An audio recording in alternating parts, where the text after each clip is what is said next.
The home of the common Joe and the common Sally in the know, even more so than all those media talking heads.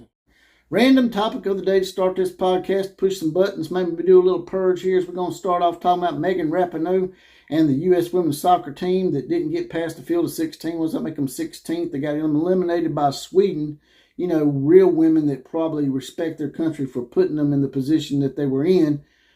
As you know, Megan, sort of karma. I can see why now Megan wanted to put fake women on the team. I'm not even going to call them that word because it's a made-up word. We know what word I'm talking about.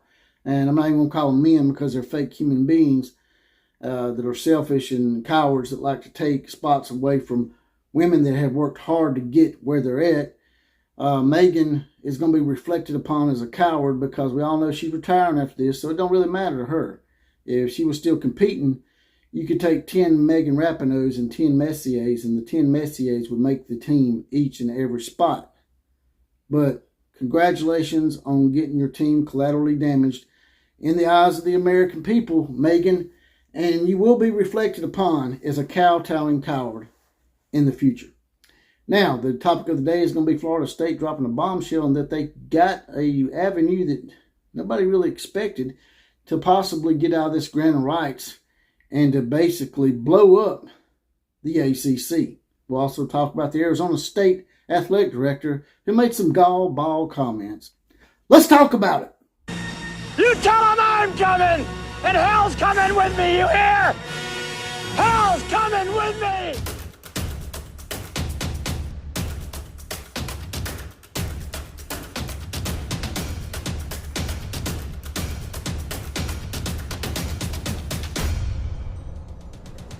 Here we come once again right on in. This is the Outlaw Posse, and the Outlaw Posse is now in effect. That's right.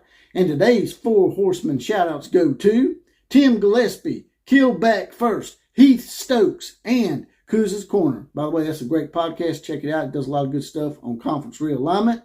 And if you want your four horsemen shout-out and you want your badge and you want to get deputized and be in the Outlaw Posse, it's not but $2.99 a month, 75 cents a week. So join button next to the subscribe button. Hit that. If you're on an Apple phone, I think you may have to go to a laptop or a computer. I can also be reached on Twitter at OCF Productions. Now, getting right to it here. Seems like old Florida State, who we've been talking about for a while, people have been saying, a lot of the naysayers out there have been giving me hell, as well as a lot of my cohorts have been saying that Florida State is trying to get out of the ACC and they may have an avenue. They kept saying that, and they've been acting like, hey, we got something in the cards here that we could probably basically get out of the ACC's grant of rights. And everybody thought it was ironclad. But you know how you'll look at somebody and you're like, man, there's no way that they can do this. But they have this aura about them, this sense that you think, man, they seem like they got something hidden. Seems like they might have an ace in their hand. Weird confidence about Florida State. And what it comes down to, I've read this article from Tallahassee newspaper here, and numerous sources down in Tallahassee that I've spoken with have said that Florida State is seeking to maybe, I guess it's being financed by J.P. Morgan Chase and a private equity firm. And a lot of people are rumoring and saying that private equity, along with J.P. Morgan Chase, may be the Arabics. The people that finance Live Golf, for example, may be about to wade in on this. We all know Arabic money is big money. Big money. Big old money. And if they can buy an entire professional golf tour of their own, who's to say they can't buy their own college football network and get involved?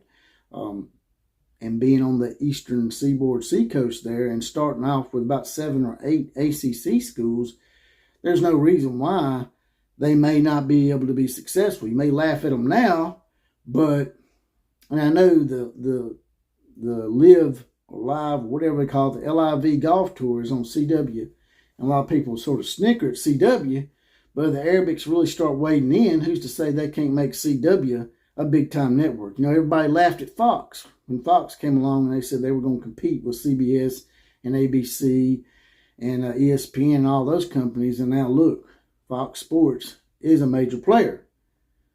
So going forward, I mean, what do you guys and gals think about this? I mean, what would you think about the Saudi Arabia money being involved in college football? A lot of people frown on that. They sort of get leery of it because they feel like, maybe the Arabics are going to try to take over.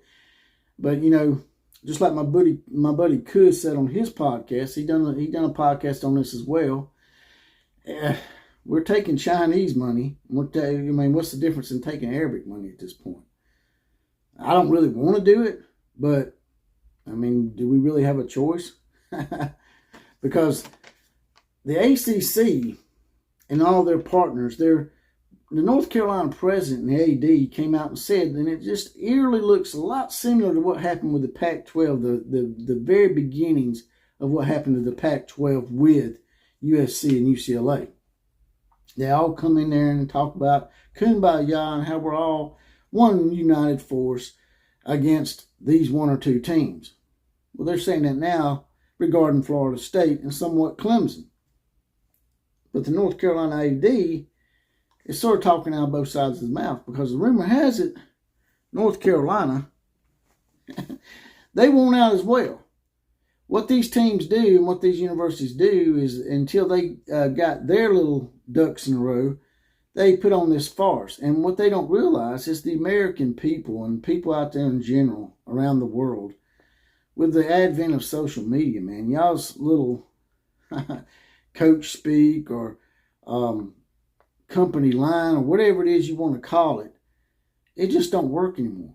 People are catching on. People know that you're just speaking just to speak. You're just parroting the same things that you have to say in order to keep people from knowing exactly what's going down.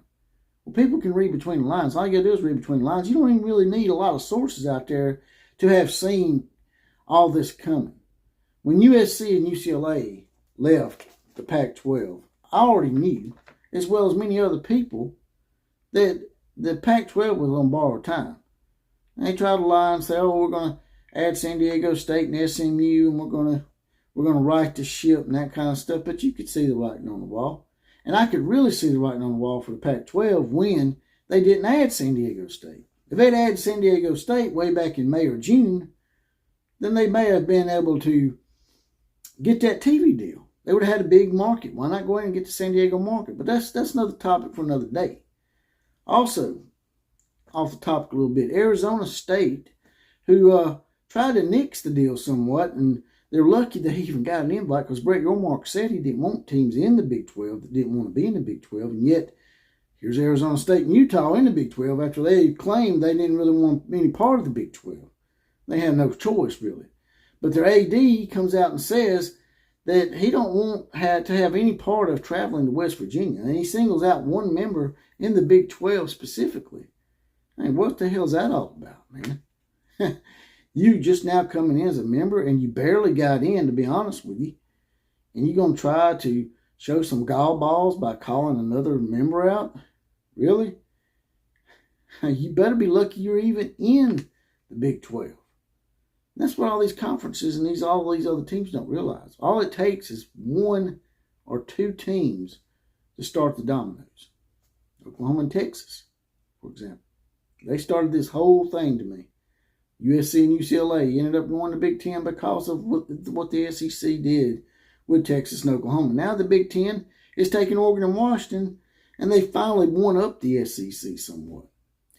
So you don't think that maybe ESPN, who's in a lot of trouble, monetarily speaking, that ESPN won't get with the Arabics to help bail them out? Nobody's thought about that. Maybe the Arabics will buy out ESPN and they'll take it over and they'll just merge the SEC and the ACC.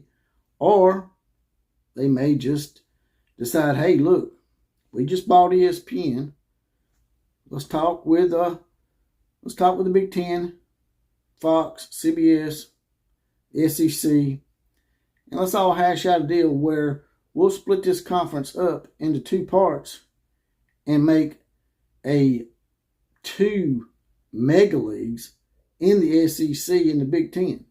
Because if you take the the ACC and break it up into 2 parts, or maybe even 3 parts. There may be parts left over for the Big 12. If you take, for example, if the SEC took 4 to 6 teams from the ACC, that'd put them at 20 or 22. If the Big Ten come in and took 4, that'd put them at 22. And they'd both be at the same amount. My thinking is they may end up even going to 24. I mean, it's just got my head spinning that Florida State would actually make this kind of move. But it shouldn't surprise anybody. Because like I said, this is like the thing that's been going on for quite some time with, foreign countries coming in here and investing in our sports and basically maybe taking our sports. I don't know. You guys and gals, tell me what you think about all this. You think Florida State is going to take the money and break the ACC Grant of Rights? Do you think J.P. Morgan Chase and maybe the Arabics are going to help Florida State and maybe 7 or 8 other ACC schools break this Grant of Rights and start a new college football network, or basically start pushing CW up to the point where it's a major player? Drop in the comment section and tell me what you think. And that's all I got to say about that today. There's a little heart down here, a little dollar sign in it. If you don't mind, hit that. Throw a few dollars in the coffers. Like I said before, if you want your random 4 horseman shout out and you want to partake in some of the other perks that are coming down the pipe, all you got to do is join the Outlaw Posse for $2.99 a month, 75 cents a week. You'll get your badge, you'll get deputized, and you'll be in the Outlaw Posse. Like, share, comment, and subscribe to this channel. And as always, KMCA to all the other teams. Class is now officially dismissed.